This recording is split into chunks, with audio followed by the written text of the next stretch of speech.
Iba ako. Baka artista mo ba mo? Kailangan mabaho ako kapag karang na mag-respect lang ako. So gusto mo na gano'n? May kamitangan mo, paano ikaw lahat? O at sa akin na, di ka ba naiingit? Ang tawag sila dapat.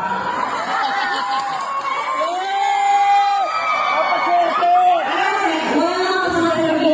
Kasi naman sa iba, ito lang i-claim mo, hindi ka naman pangit, di ba? Kaya lang makasama kayo na, ako kayo makasama, kasi sabi ko sa kanya, hindi ka pangit. Okay na lang yung ako. Okay na naman ako. Yung ilay mo, okay din. Okay naman. Yung lips mo, ganda. Okay. Yung ilong mo, sakto lang. Okay. Yung pisi mo, okay din naman.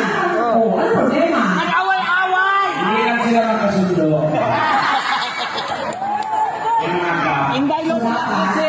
Eh, pagbabatiin ko yan. Okay. Kaya hindi mo kailangan naman. Ako matandaan natin na wala ganyan mga Diyos na pangit. Kaya ako created ko rin. Oh, laman na lang. Pero nangyayari ko sa may kapila parang lang na Walang matulama kay Agnes sa sinunod. walang nga lang ang kalaban. Halang luto-luto, forma-forma. Amunin na buo.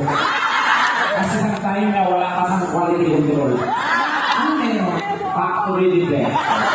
So, nateka na yung factory.